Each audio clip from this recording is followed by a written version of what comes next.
Bonjour à tous. Après 64 heures de dur labeur passé sur ma fresque, je suis arrivé au tiers. Mais bon, l'objectif c'est de la finir avant la fin du confinement, et donc j'ai 4 semaines encore. En attendant, bienvenue dans Pourquoi j'ai dessiné The Winter Mad Max.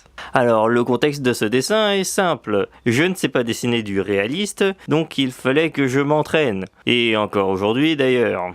Du coup pour l'entraînement, j'ai fait du photobashing. Alors c'est quoi le photobashing ? C'est un assemblage de photos que vous dessinez par-dessus ensuite. Que ce soit des persos avec un décor ou toutes sortes d'éléments. C'est un truc que vous avez dû forcément voir un moment sur internet, aussi réussi que pas du tout. Du coup, après mon plantage sur la vieille au chat, j'ai décidé de continuer de faire du photobashing. Et dans ce cas-ci, Mad Max Fury Road. Pourquoi ce film ? Eh bien parce que j'avais envie de le revoir, et donc mon défi fut de transformer cette scène de désert en séquence en pleine neige. Ça aurait été déjà un peu plus intéressant qu'un vulgaire photobashing normal. J'avais envie de faire un fanart original, puis j'ai découvert que quelqu'un de plus talentueux avait fait quelque chose de similaire. Mais bon, j'ai pas abandonné, car ce n'est pas parce que quelqu'un fait mieux que vous dans ce que vous voulez faire qu'il ne faut pas essayer. Bien au contraire, dans ce cas-ci, ça m'a servi de référence. Par conséquent, j'ai adapté tous les véhicules et vêtements de la scène pour que ce soit cohérent en plein hiver. Et il n'y a pas tant de détails inutiles, ni anecdotes dessus, car c'était vraiment un simple entraînement banal pour pratiquer le photobashing, ce que je devrais refaire d'ailleurs.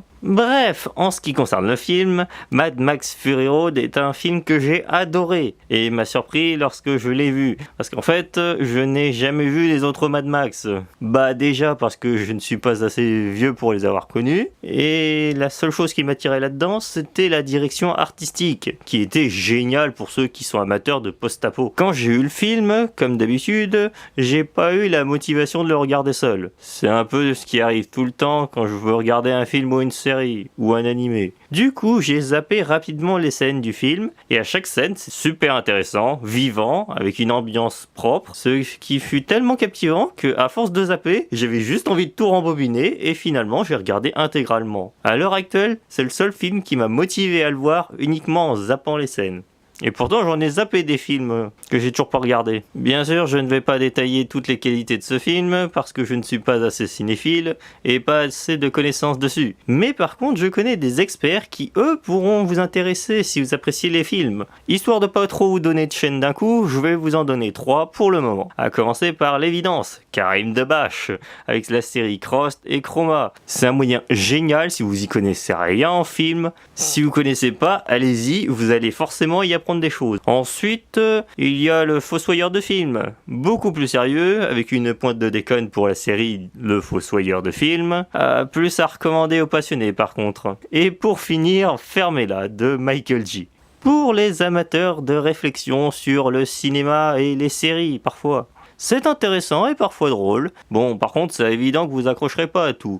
En espérant que cet épisode vous aura intéressé, la prochaine fois, je reparle de sculpture. Et cette fois, je suis sûr de ne pas en avoir reparlé. Si vous voyez ce que je veux dire. Comme d'habitude, le DeviantArt, le ArtStation. Ouais, j'ai pas encore changé mes habitudes sur ce format pour la simple raison que je ne sais pas encore s'il y a vraiment beaucoup de gens qui suivent ce format en particulier. Donc en attendant, je change rien. Allez, bye!